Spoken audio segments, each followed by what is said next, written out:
নমস্কার বন্ধুরা, আমার চ্যানেলে আপনাদেরকে আবারও স্বাগত জানাই।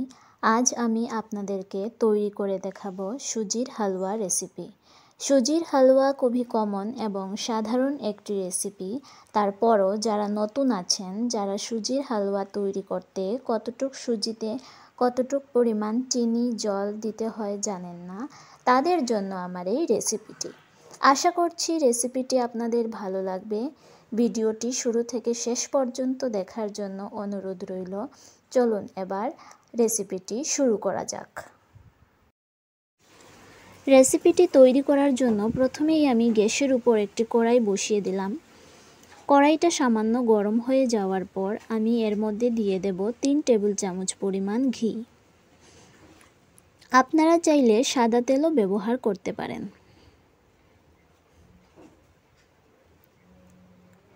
ঘি খানিকটা গরম হয়ে যাওয়ার পর আমরা এর মধ্যে দিয়ে দেব আগে থেকে কুচি করে রাখা কাজু বাদাম, দিয়ে সামান্য পরিমাণ নাড়িয়ে নেব।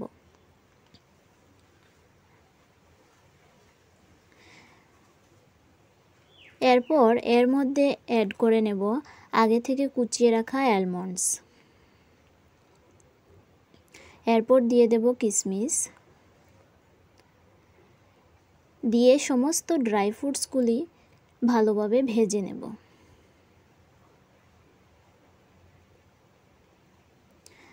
দেখতে পাচ্ছেন সমস্ত ড্রাই ফ্রুটসগুলো ভাজা হয়ে গেছে। এবার এগুলি তুলে নেব। তুলে এই ঘিয়ের মধ্যেই দিয়ে দেব 2টি তেজপাতা। এখন আমি দিয়ে দিচ্ছি 1 কাপ পরিমাণ সুজি। দিয়ে চুলোর আঁচ মিডিয়াম ফ্লেমে রেখে অনবরত নাড়িয়ে সুজিগুলি ভালোভাবে ভাজতে থাকবো। সুজি যত ভালোভাবে ভাজা হবে, হালুয়াটা খেতেও তত ভালো লাগবে।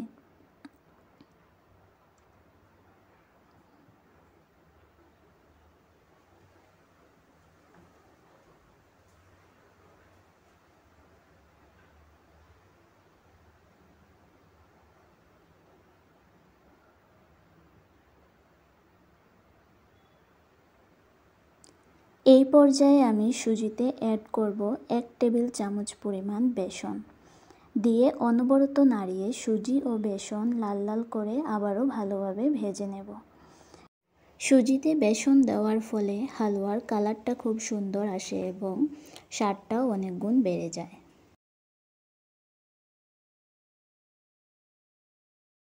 দেখতে পাচ্ছেন আমার সুজিগুলি ভালোভাবে ভেজে নেওয়া হয়ে গেছে আর সুজির কালারটাও হালকা বাদামি হয়ে গেছে। এখন সুজি থেকে সুন্দর একটা গন্ধও বের হচ্ছে। এই পর্যায়ে আমি যে পরিমাণ সুজি নিয়েছিলাম তার 3 গুণ পরিমাণ অর্থাৎ 3 কাপ দুধ অ্যাড করে নেব। দুধ অ্যাড করার পর সুজিগুলি ভালোভাবে দুধের মধ্যে ফুটিয়ে নিতে হবে, যতক্ষণ না দুধটা সুন্দরভাবে শুকিয়ে যাচ্ছে।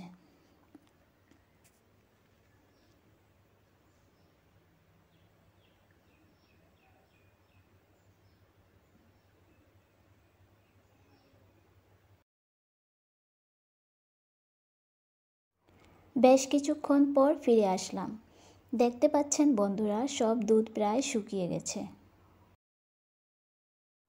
এবার আমি এর মধ্যে সুজির সমপরিমাণ অর্থাৎ 1 কাপ চিনি দিয়ে ভালোভাবে নাড়িয়ে চিনিগুলি মিশিয়ে নেব। আমি এখানে 1 কাপ সুজির জন্য 1 কাপ চিনি অ্যাড করলাম।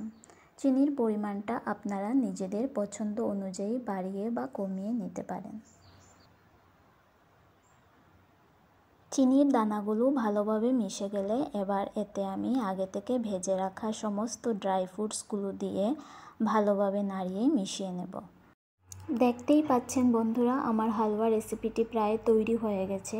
এই পর্যায়ে আমি নামানোর আগে দিয়ে দেব 1 টেবিল চামচ পরিমাণ ঘি। নামানোর আগে হালুয়াতে ঘি দিলে সুজির মধ্যে ঘিয়ের একটা সুন্দর গন্ধ পাওয়া যায় এবং হালুয়াটা দেখতেও অনেকটা শাইনি হয়। সুজির হালুয়াটা এবার নামিয়ে নিচ্ছি। সুজির হালুয়া খাওয়ার জন্য প্রস্তুত। এই হালুয়াটা কিন্তু গরম গরমও ভালো লাগে, আবার ফ্রিজে রেখে ঠান্ডা করে খেতেও দারুণ লাগে।